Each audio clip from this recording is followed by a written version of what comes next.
Hey viewers, welcome to another game with Casual Pro Gamer. Today we're doing GGU versus TSM, and this is once again the same tournament, the LCS Spring for North America, as you can see, because this is TSM. And yeah, we're going to see how they do against GGU. I'm still going to vote for them to win, but I don't know GGU, so that means nothing because it just means that that I'm not really caught up to, well, how everyone is playing nowadays. And we see a nice first engage here. The pink ward goes down, already a pink ward by the way. And that is, oh, sorry, it's not a pink ward. It's just, it had a red bar. That probably made me think that it was a pink ward. But from the minimap, we can see that it's not a pink ward. So 3 wards already on the map for TSM, and they are going to retreat now. And the enemy team is going to stay safe and just, well, play like they should.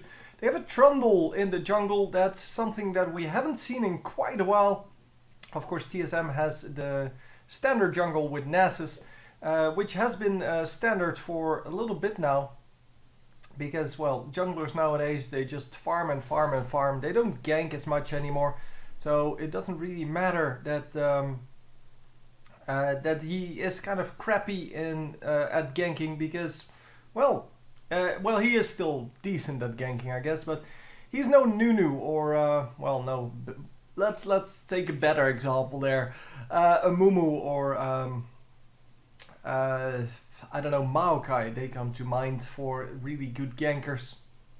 Anyway, we see the AD carry in mid lane for the blue team and in top lane for the red team, which is quite annoying for me as a caster, because it makes that these lanes are so unbalanced that it is pretty much impossible to predict what's well, it's going to go any other way than just the AD carries farming up quite a bit, because as long as they're not up against each other, they're going to win every other lane, because, well, they're 2 versus 1, and 2 versus 1 is of course really easy to win, and that is why we see all the junglers come in and try to hold off the pushes, but yeah, it's going to be so hard to do.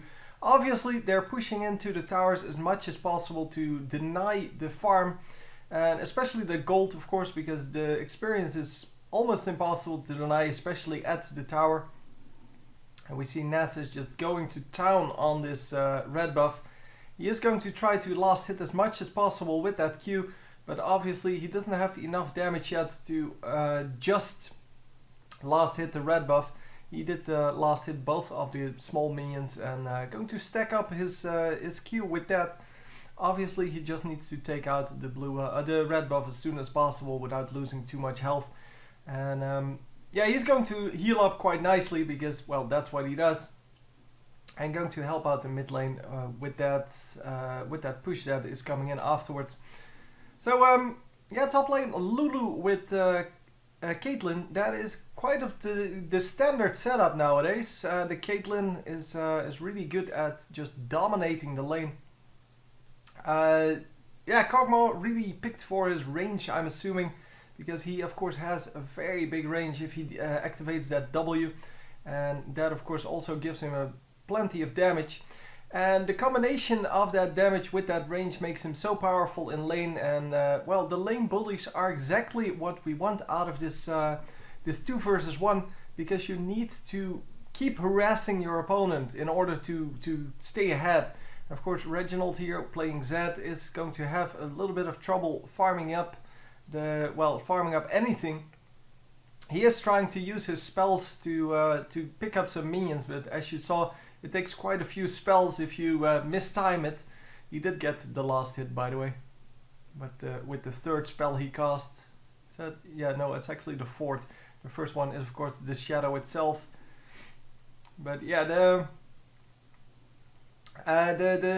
Zed is really able to farm up a little bit at least, and stay alive while doing it. But yeah, as you can see, he's getting poked down quite a bit, and that is exactly what the enemy wants. The red team here retreating from that top lane. They are going to help out mid lane because mid lane is getting pushed a little bit.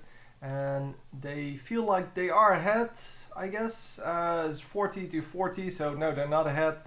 And it is still 0-0 in the kills. A little bit of a risky move there. But they do take over that mid lane. And they are going to just go up against AD carry support as AD carry support. So that should work out just fine. The Zed is going to move top lane. And with the top lane being taken over, it means that he can actually farm a little bit now, because that is still a 1 versus 1 lane. Of course, Renekton here in the bottom lane doesn't really care too much about what's happening. He's just going to farm up whenever he can. So does the Kazakhs, by the way. They were battling each other bottom lane. We haven't seen a whole lot from them. But yeah, both of them have around 40 minions, 2 minions between them. Not a big deal. And as you can see, not a whole lot happening here. Yeah, that appeared to be a very big attack, but Lulu gets out no problem. Caitlyn didn't even get damaged, and all in all, yeah, nothing happened. So yeah, as I said, the 2 versus 1 kind of deal is kind of annoying for me, because for me it is kind of interesting to see those interactions with well, where you don't know what's going to happen. But obviously the only lane where we don't know what's going to happen is the bottom lane.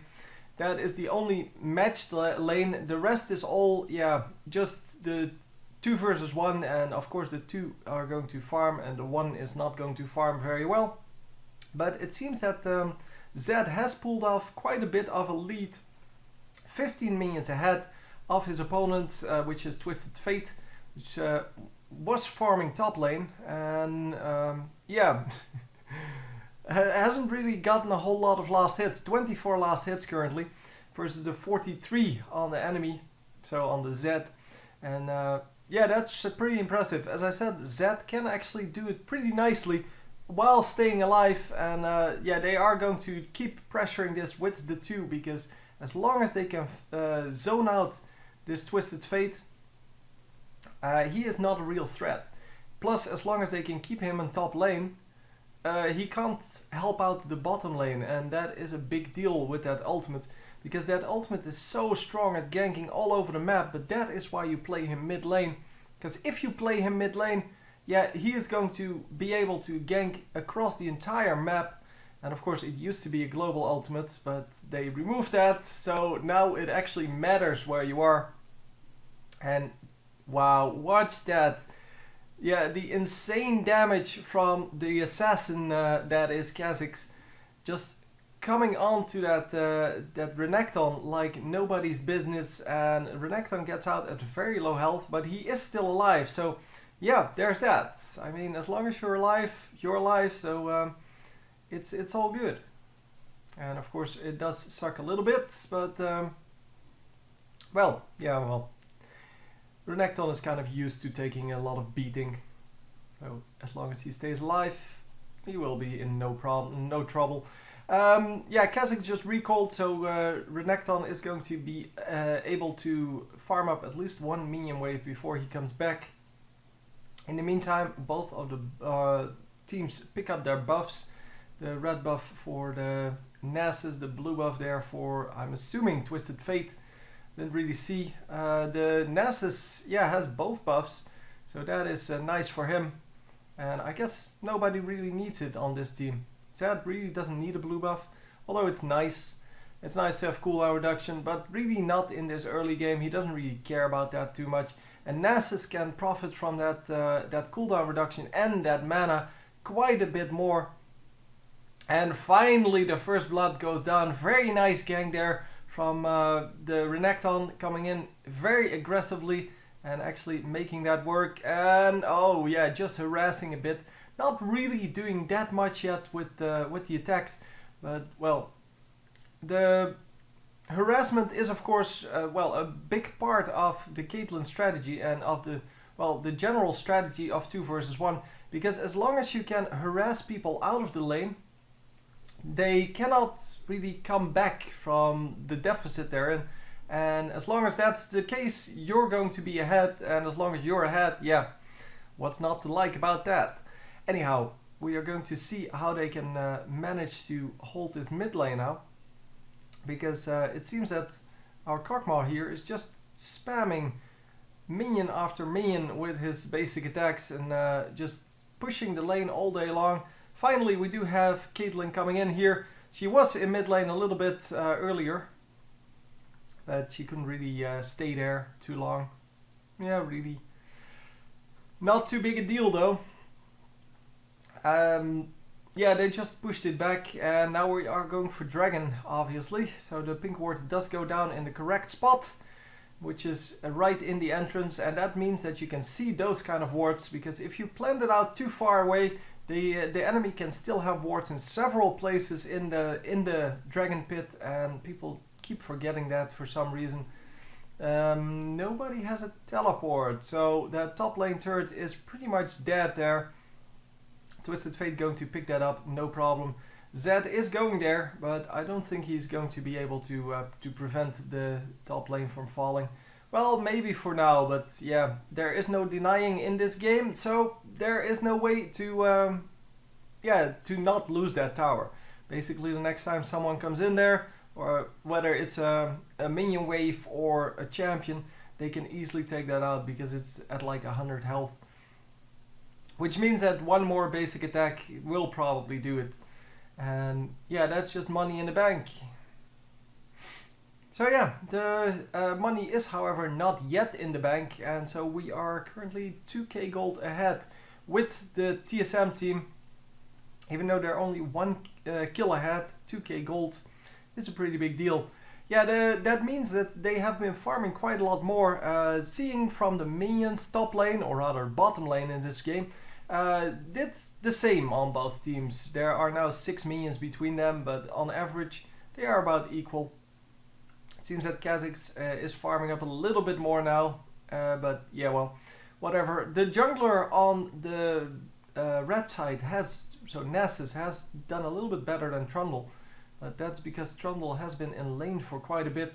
And of course, with him in lane, it means that, yeah, he basically cannot farm.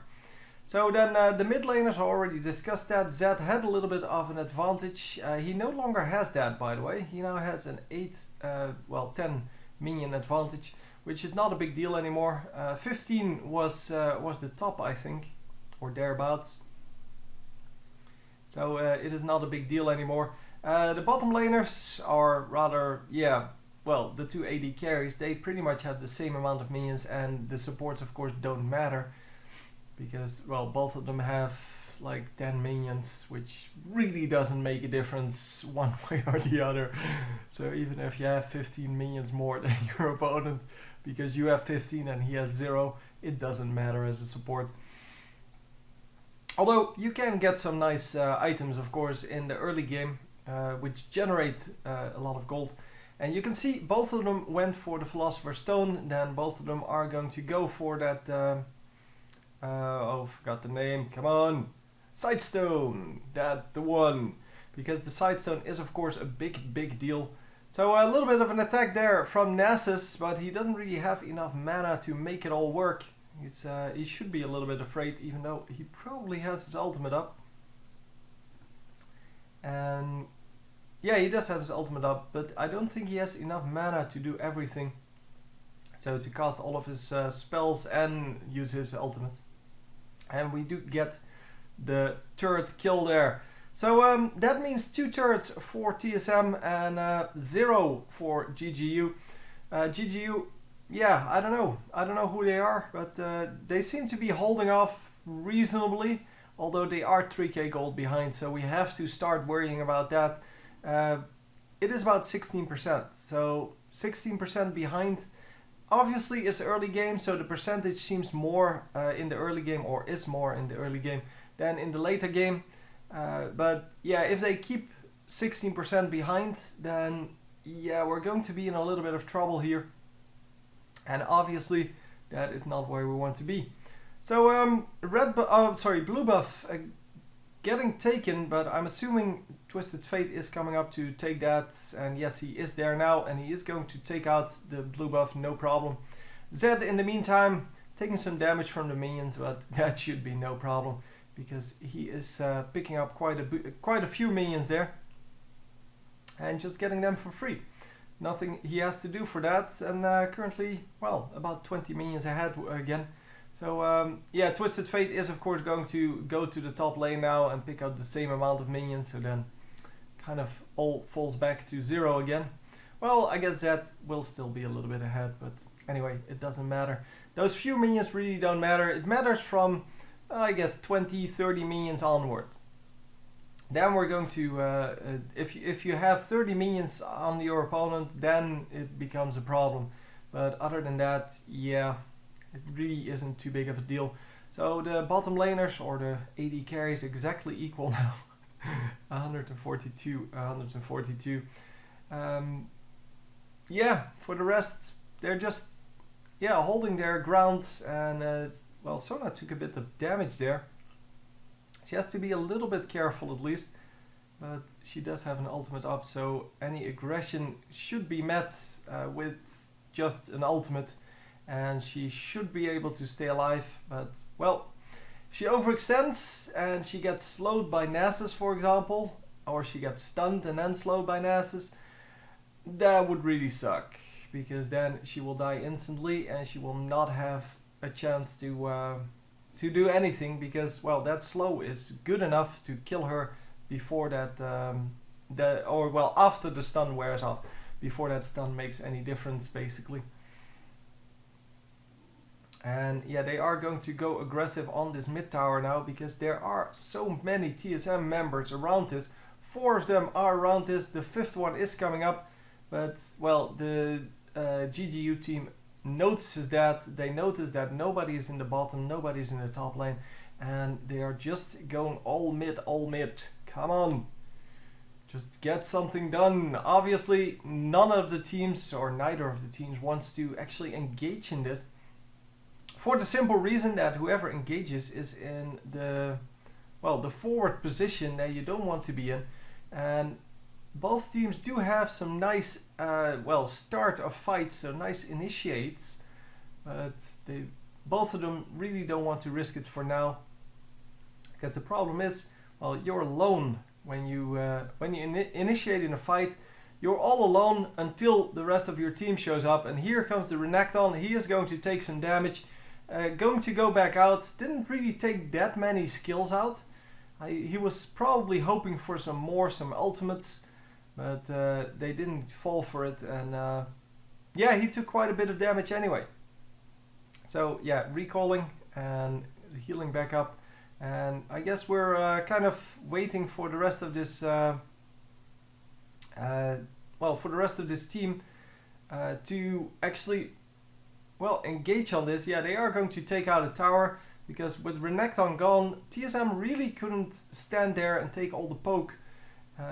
Yeah, not that with Renekton it would be good to take the poke, but the poke was, well, getting them out of the range, and of course with the Renekton out, they had nobody to actually run forward and kill someone, or try to kill someone. And I don't know what's going on, but we are continuing, so that's good. By the way, this game started off with a pause. I hope there's nothing really wrong with the setup, because someone disconnected in the beginning, but it's all good for now, it seems. And yeah, we are going to finally get an engage here. A little bit of damage going off on the Twisted Fate. He actually takes quite a lot of damage, and there Zed actually takes him out. We are, however, not going to push that right in here, although there is a new minion wave coming up, but yeah, they all took so much damage from that. And now it is time to just take out this dragon and recall. So 2 versus 0 in kills, and still only 2k gold ahead. So the amount of gold is still the same. Well, now it's not, but now it's 3k gold. But the amount of gold was still the same, even though, well, we have ventured into the game quite a bit more. And that means that the TSM team is not really keeping up the farm that, well, they were in the beginning. Either that or the GGU team picked up more farm now. But anyway, relatively speaking, they have farmed better. And yeah, all in all, that's all that matters, because all that matters is whether you come closer to your opponent or get further away. Because, well, the absolute values really don't matter. Anyhow. So, yeah, top lane has Caitlyn in it. The red buff, of course, was taken on both sides. The blue buff also getting taken here by Kha'Zix. And Kha'Zix should be able to do some nice work with that. Oh, he's not going to take it. Okay, it is once again going to the Twisted Fate. Yeah, why not? I mean, Twisted Fate is a good one to actually end up with that. Because there's really nothing that, well, there should be nothing that that goes wrong with him. He shouldn't die here at any point. But he did die earlier, of course. But, well, of course you don't want to give away that blue buff too easily. So Nasus using his ultimate to get out of that, but he got tagged up so heavily that, oh, Twisted Fate, why would you teleport straight into the enemy team? But anyway, Caitlyn getting a double kill and might actually become a triple or a quadra even. And oh, the ultimate didn't hit anything, but well, it did get the job done. Oh, nicely done though. She still hit and she still got the triple kill out of that, and might actually, oh, too late if she did that like a few seconds earlier, because she had all that time to do that. But yeah, it ends up being a 2-for-2 trade. No, 3-for-2, I think. Maybe 3-for-3 even. I don't know. There are 2 kills still between them, so I guess it's a 3-for-3 then.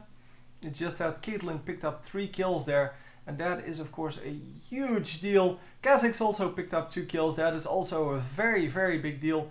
And yeah, with the Kha'Zix picking up 2 kills, he becomes more viable as an assassin, because he can actually now sneak up behind the Caitlyn and actually kill her before she can kill him. And that's exactly what he's trying to do here. Well, obviously not managing to do so, but well, he still is going to try to sneak behind the enemy team and try to kill them. Obviously, it is a risky business, and well, Kha'Zix needs some decent items to do so. Really starting off with the Mana Mune and the BF sword now, going into what seems to be an Infinity Edge, and that is going to be a very big amount of damage if we indeed get to see an Infinity Edge there. But I think, yeah, I'm not actually sure if he goes for that or if he's just going for a Bloodthirster, and then I don't know what the pickaxe is doing there, unless they updated the item and I just completely misremember.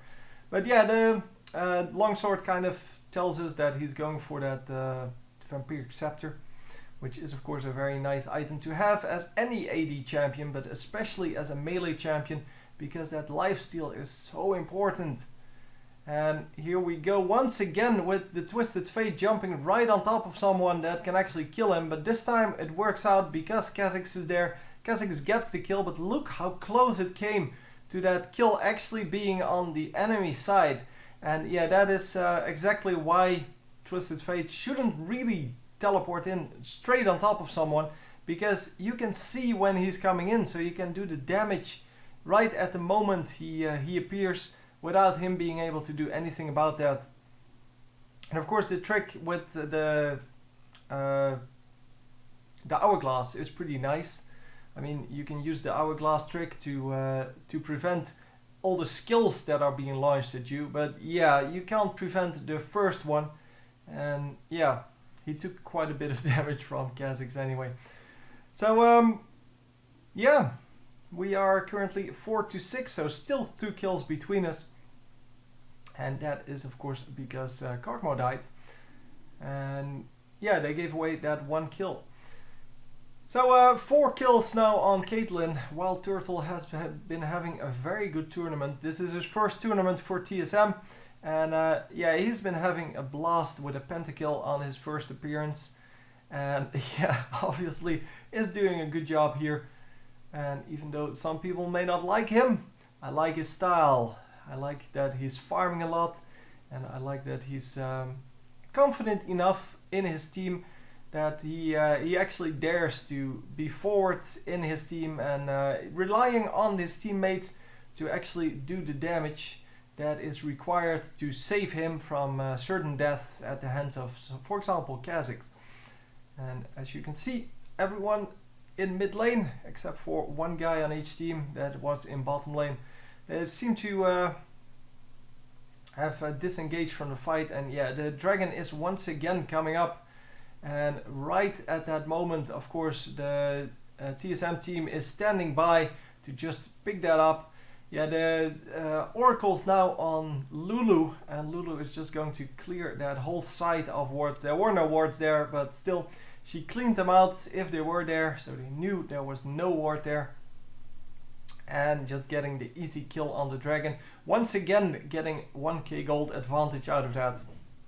So 34k versus 40k gold, and that means a 6k gold difference now. And yeah, if you look at earlier when we had a 2k gold difference, yeah, then you can see that TSM is definitely taking the upper hand in this fight, and we can probably say that they are going to win this from here on out, although nothing is certain, because, well, a 6k gold difference may be a pretty big advantage, and it may be enough for you to actually do some nice things with your items, so get some nice extra items going on your team. It is in no way a guarantee that you will win every team fight, and of course someone like Lulu, who's currently scouting on her own, yeah, she can still get sniped, and that would mean another 500 gold for the enemies, as well as of course that Oracle's, well, the Oracle's kind of paid for itself by now. And as you can see, they are going to take out some wards. Yeah, there is still a ward over there. I don't know why she missed that, but I guess it was just out of range or something like that. But anyhow, yeah, the top lane getting pushed a little bit by TSM. They want to have that, well, that entire Baron area just clear of wards, and once again taking off that, or taking out those wards. With the Oracle, and the Oracle has really paid for itself. Of course, with all of the free wards from the side stones, it really isn't a big deal anymore to lose wards, and therefore, yeah, the Oracles is kind of underpowered now. It is still the only utility you can get that provides this, but there is really no reason anymore to make the Oracles only last for a few minutes instead of until you die. Because the problem was, well, in Season 2, Oracles was too powerful on, well, high sustain champions. So champions that cannot be killed, especially junglers. They took out too many wards, and now they fixed it in 2 different ways. And that's just a little bit of overkill. You need to do one way or the other way, not both. Now they nerfed the Oracles to only last for a few minutes, and they well, reduce the cost of wards by introducing Sidestone and Ruby Sidestone. And especially Ruby Sidestone, if you can get 5 wards for free every time you go back, then yeah, what are we talking about here? I mean, why would you nerf the Oracles? You can take out 5 wards, and I will not feel that. Because even if you take out 5 wards, you get 125 gold out of it, and I will just get 3 wards back. When I recall, and I need to recall anyway, because every now and then you need to get new items going. Yeah, you could see the gold there if you're interested in such things, and you will probably see that well, we have 2 champions that are doing very well, one in each team obviously. 11,000 gold on the Caitlyn, and then, oh wow, the Kog'Maw and Kha'Zix both at about 9k gold. 9.3, both of them even. And yeah, I kind of assumed that Kog'Maw would have less money than the Kha'Zix, but yeah, apparently not. Yeah, there are 30 more minions on him, so I guess that makes up for 2 kills, and then he has 3 assists, that makes up for a kill as well. So all in all, yeah, they have similar gold. So yeah, I could kind of see it from that. But yeah, 15 minions per kill, that's how you should calculate it when you're in game. Obviously, when you're watching a game like this, you can just click on the amount of gold that everyone has. And a very nice kill there. I don't know what went wrong, but I kind of assumed he wanted to jump over the wall, but missed or something like that. But yeah, well, they get the easy kill, and that is of course, well, a free turret and a free inhibitor. Because, well, if you lose one of your main carries, especially if you lose an assassin, what are you going to do about that? I mean, assassins are really the only way to stop the AD carries. And although AD carries may not be as strong as they used to be, because Season 3 is and will be even more about the burst damage, yeah, the burst damage champions, they are going to be very big, and yeah, so the AD carries are going to have some trouble with those. But if you die as a burst damage champion, as the only burst damage champion on your team, you're going to get them in trouble. So you're going to lose some turrets and some inhibitors for that, because, well, there's nobody stopping the AD carry, and the AD carries are still the main source of damage in these teams in the late game because of that Infinity Edge. If they would remove Infinity Edge, then that would be a different story. Of course, you still have several very high damage items, but Infinity Edge adds up to like 250 damage per shot. On average, of course, because, well, the 25% critical strike, just the attack damage, I think it's 80 extra attack damage, then you get 25% critical strike and you get extra critical strike damage. So all in all, that is just a huge amount of damage, especially because critical strike damage is based on the total attack damage you have. So yeah, you get 250% of your current attack damage. So in the late game, that will be even more than in the earlier game. So if there was a flat amount, if, for example, critical strike would deal 100 extra damage or even 200 extra damage, that would not be as big a deal. But because it's a percentage, it is a huge, huge deal. And, well, that's exactly what we see. That's why Infinity Edge is still and will probably always be the first pick for, well, the items that you want to get on AD carries. And it is also why Bloodthirster is not nearly as good. Because Bloodthirster, even though it adds a nice amount of sustain to your champion, it only adds 80 attack damage per shot. Which, of course, is nothing compared to 250. And yeah, especially if you're talking about one-shot harass and those kind of, well, so just the one-shot things. Yeah, there's really nothing to compare that, because if you can deal 250 extra damage with that one shot that you do, yeah, that is a huge amount of damage. And of course, yeah, the Phantom Dancer have kind of the same deal. They kind of add percentage damage based on your attack damage, because, well, your attack speed gets increased, so you get to do more attacks. And with Kha'Zix being top lane, they once again can push in, but a very nice pillar there from Trundle preventing that push. But yeah, the pillar is not going to last forever. And here we go, we are going on this, and as you can see, getting a very easy turret. And that was just because they sent out the Kha'Zix. Kha'Zix should not be farming. He should be on top of this team. And that farm should have been picked up by someone who doesn't matter at this point, like Sona.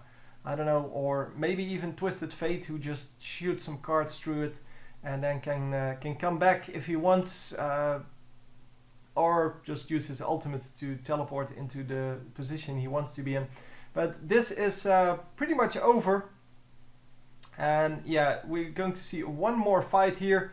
The Renekton went down, one of the turrets gets taken out, but that is all she wrote, I have to think, because, well, as you can see, Caitlyn still at full health, and is not going to die at any point to this,